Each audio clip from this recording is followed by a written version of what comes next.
radio for the Agile community. www.Agile.FM. Welcome to the Agile.FM podcast. Today I have Kevin O'Brien, who's out of the Philadelphia area. He's a Scrum Master, chemical engineer, and he's now in the consulting space after he had worked for a company, WL Gore, better known for their products, Gore-Tex. Kevin, welcome to the podcast. Hi, thank you. Well, you worked for a company until like recently, 12 months ago, end of 2013 or so, for a company who produces the Gore-Tex products. I think everyone is familiar with the innovation associated with it. And you wrote an article for the Huffington Post, just end of December 2014 released. And the title for that is Opening the Space for Innovation. And you're really providing some context on how you applied open space, something you're very passionate about, and how you marry that with your Agile experience. So let's get into this article. Why did you write this article, and what were your experiences with open space for WL Gore? Sure. So I as you said, I'm a chemical engineer. I worked for a number of years in the engineering profession, various roles, and I was working at Gore. Gore is well known for Gore-Tex. They're making all kinds of materials-based products in various industries. But they're also less well-known, although somewhat well-known for their organizational culture. Gore is a very open or bossless company. They use a structure that's called a lattice as opposed to a hierarchy. And I found myself fascinated by the organization at Gore, more so than I did with the products. Even though I was an engineer, I worked with products in the defense industry, semiconductor industry. I was more fascinated with the culture of Gore. And I left about 2 years ago now, kind of going a little bit on a journey, wondering, okay, what do I do with this? I think culture is something really important. I would like to see this in more places. And I came across around January of last year this process called open space technology. And I went to a meeting that was in Martin Luther King weekend in New York City, an open space technology training with Harrison Owen, who's the creator. And I found immediate resonance with open space and the culture that I had experienced at Gore. So I just wrote the article that came out on the Huffington Post because I think that Gore uses a lot of the same principles that are found in open space to be an innovative organization. So the title is Opening the Space for Innovation, and I was trying to share a little bit about how Gore works and how they open the space. Mm-hmm. In this article, you're using a phrase which you call collective intelligence. Yes.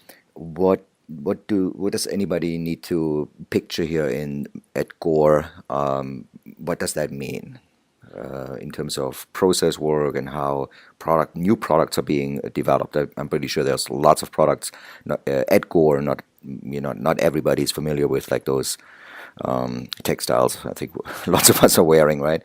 But sure. So it's a lot of innovation, and the process of how these products are being innovated seems to be very unique.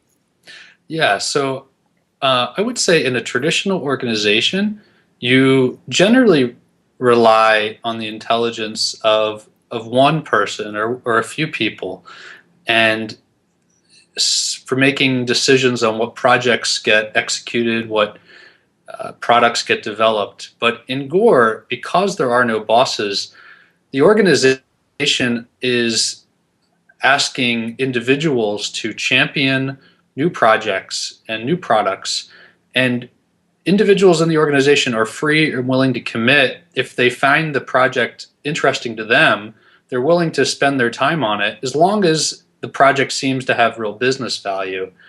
And what collective intelligence is about everybody. There's a phrase that nobody is smarter than everybody. So the organization aggregates the collective intelligence by allowing individuals to commit to the projects that they see as being valuable to the business, that they also see they can make a contribution to.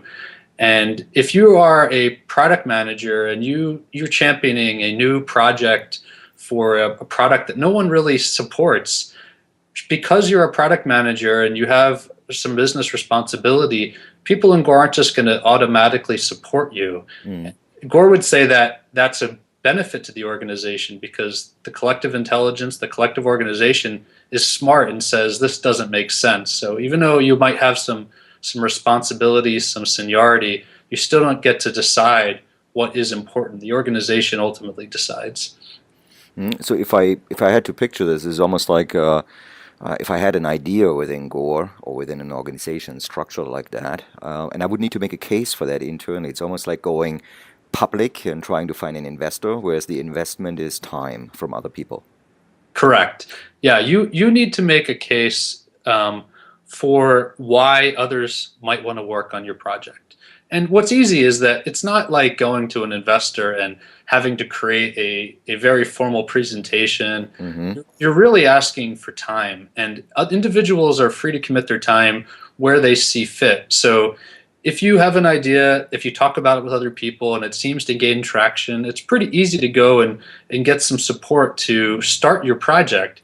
If something becomes more bigger and requires a lot more resources, maybe a few $1,000,000 of investment, you're probably going to want to go check with more people to make sure that that investment is really a good one. But it's not going to be one person that's going to say, nope, we're not doing this. It's going to be a collective decision. So whether or not the idea gains traction won't be one guy holding you up or one girl holding you up. It'll be a collective decision, which generally is the right decision. At least Gore has found that decisions are made better collectively. Right. But there are some leaders within an organization like that, and they also need to be one for a proposal or for an idea. Is that the area where you introduced open space to expedite the decision making or the support process for some of the ideas? So the ideas that when you're bringing an idea to a leader, it's a little bit like bringing the idea to a person who is really well respected, that really smart individual that you look up to, that you really would love to have support your idea. It's not like bringing it to someone who you're going to have to convince, and if they don't like you, then they're going to say no. It's the leaders in Gore are the people that others want to follow. So the open space principles are kind of about the leaders, just like the associates, are able to choose which ideas they support. And generally the leaders are there because they have a lot of credibility. They're pretty wise. So if a leader is not wanting to support your project, it usually is coming from a place of wisdom, and it's a point of caution. You can go out and continue to try to get support, but it's something that would be good to take into account in deciding how you move forward. It's a wonderful thing, and you got really excited about this so that you became independent as a consultant, and you even created a website called createworkcultures.org. Yes, I'm actually. Well, I didn't create it myself. It's, okay, the ideas behind it. Yeah, so I'm an independent consultant, but I'm also a part of a team called Great Work Cultures, and the website is greatworkcultures.org. It's all one word. Mm-hmm. And it's a community that has been developing somewhat over the past year. And the intent is to support organizations that are leading the way in terms of being a great place to work, a great organizational culture that doesn't just mean it's great for the individuals, but it's also good for the business. And anyone who's interested in this area, the group is actually about to release, coming out this winter, 2015, a manifesto for what we believe great work cultures are all about. And I think it'll be interesting to see what others have to say about that. Right. So just to stay a little bit on that topic here on the manifesto, I know it's being it's pre-announced. It's not available on the site yet. Your background also includes a Scrum Master certification. It's quite diverse, your background: chemical engineer, Scrum Master, open space facilitator, uh, work cultures, and so on. Manifesto. Did you guys borrow that from the Agile Manifesto? Yes, I was not aware of the Agile Manifesto until the past year, and I immediately saw what I think is a very simpatico type of manifesto for the type of work that the type of workplaces and the type of work culture that I believe in. And I came across Scrum through some friends in the open space community, and I went to a Scrum Master training on someone's recommendation, a good friend of mine, and it was an amazing experience because I immediately saw what some of the individuals in organizations today are being asked to do in terms of working on Scrum projects, and some of the challenges that they have in terms of their organizational culture and how well Scrum is adopted, or they use what I came to know as Scrum but. So they'll do Scrum but not here. And so it was really a great training for me to go through to see how advanced people are in the software world with using open participatory management practices. Well, there's a lot of ways for you to, or a lot of ways for other people to get in connected with you through their websites, greatworkcultures.org. There's also your website, ktobrien.com. That's your consulting side. But what are you up to as a management consultant these days? What do you focus on when since you been independent? So my focus has been on company. It's my background is engineering. So I would say my home is in the manufacturing sector. I've done most of my life has been in various industries in the manufacturing sector, but I'd say my home is manufacturing companies, and I am most passionate about helping organizations get real with the issues that they have. And I think open space and agile practices are an amazing way for organizations to bring collective intelligence into the room on the issues that are important to the business, and use tools that are proven on executing on whatever it is that the business is looking to accomplish. So that's where my focus is with my consulting practice, and it's been a somewhat of a interesting and exciting ride, and I'm excited that there's continued support for this